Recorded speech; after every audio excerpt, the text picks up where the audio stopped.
लगता है कि 10,000 लगाएंगे तो 15,000 मिल जाएगा, या 10,000 लगाएंगे तो 5,000 मिल जाएगा, मोमेंटम है, सब लोग कमाते हैं, हम भी कमा लें। लेकिन आप विश्वास कीजिए, ऑप्शन ट्रेडिंग में जितना पैसा बर्बाद होता है उतना शायद कहीं नहीं होता हो। सब लोग छोटा छोटा अमाउंट लेके आते हैं, ट्रेडिंग करते हैं और पैसा बर्बाद हो जाता है। क्योंकि इसमें जो जो बहुत खास बात है वह यह है कि पैसा का डीके, प्रीमियम का डीके और स्पीड, इस दोनों को मेंटेन करना और समझना सबके बस की बात नहीं। आप समझ नहीं पाते हैं कि मार्केट यदि रुकेगी तो कितना डीके होगा और चलेगी तो किस स्पीड से चलेगी। अधिकतर लोग छोटा छोटा अमाउंट लेके आते हैं, ट्रेडिंग करते हैं, नुकसान हो जाता है।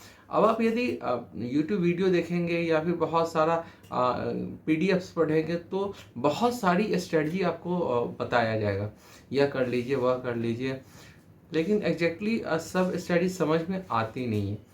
क्योंकि हम लोग बाहर रहते हैं तो सेलर वाला स्ट्रेटजी तो काम करेगा नहीं। आपके पास 1.5-2 लाख तो है नहीं कि सेलर बन जाएंगे। अपने को तो बायर वाला ही स्ट्रेटजी चाहिए कि बाई करें और प्रॉफिट हो जाए। और विश्वास कीजिए, सबसे ज़्यादा पैसा ही ऑप्शन बायर के रूप में लोग बर्बाद करते हैं। बायर बनते हैं, पैसा बर्बाद होता है। आप बाई करते हैं, मार्केट रुक जाती है तो बर्बाद हो जाता है, उल्टी दिशा में मार्केट चली जाती है तो बर्बाद हो जाता है। तो यह सीखना कि कौन सा स्ट्रेटजी किस समय लगाएं, यह बहुत महत्वपूर्ण है। और मार्केट का 3 ही कंडीशन है।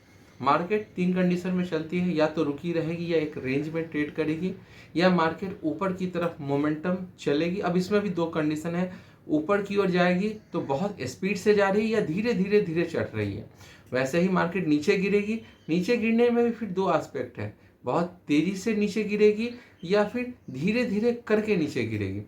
दोनों ही कंडीशन में, चढ़ने और उतरने के कंडीशन में, आपको ध्यान रखना है कि यदि आप डेरिवेटिव ट्रेडर है, यदि आपने फ्यूचर बाई किया या फ्यूचर सेल किया तब तो उतना तकलीफ नहीं है, धीरे धीरे भी चढ़े तब भी आपको पैसा मिल ही रहा है। यदि आपका सेल पॉइंट ऊपर जा रहा है, बाई आपने नीचे किया है, या ऊपर आपने सेल किया हुआ है, मार्केट नीचे जा रही है, तब भी आपको पैसा मिल ही रहा है। दोनों ही कंडीशन से पैसा मिला। लेकिन ऑप्शन के केस में यदि मार्केट धीरे धीरे चढ़े तो बायर को नुकसान ही है, जो प्रॉफिट होना चाहिए वो नहीं है।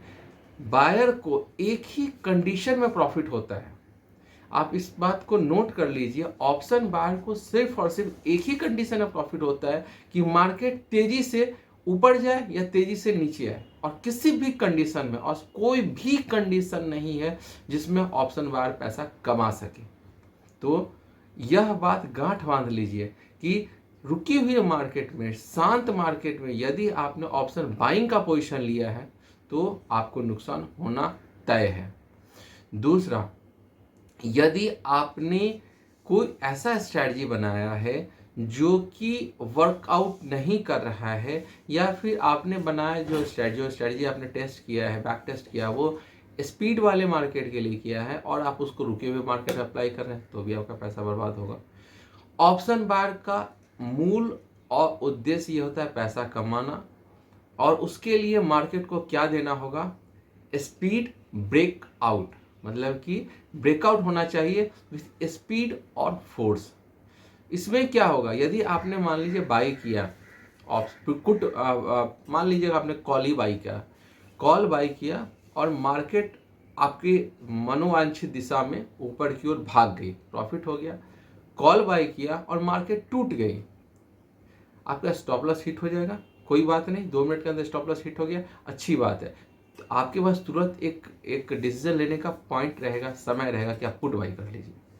लेकिन यदि मार्केट रुक गई, कॉल बाई किया रुक गई, पुट बाई किया रुक गई, और आप इंतजार कर रहे हैं कि अब मार्केट में ब्रेकआउट आएगा, अब मार्केट में ब्रेकआउट आएगा, तो 99% केस में आपको नुकसान में ही अपना सौदा बंद करना होगा। तो एक बात गांठ बांध लीजिए, यदि आप ऑप्शन बायर हैं, पैसा कम है और पैसा कमाना चाहते हैं, तो सिर्फ और सिर्फ ब्रेकआउट ढूंढिए मार्केट में, कहाँ पे है वहाँ पे बाई कीजिए।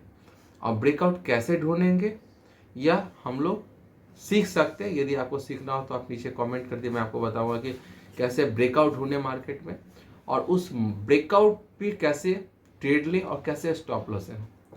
यदि आपको यह सीखना हो तो नीचे कमेंट बॉक्स में अपना नाम, डिस्क्रिप्शन जो भी है दे दीजिए और लिख दीजिए कि हम जानना चाहते हैं।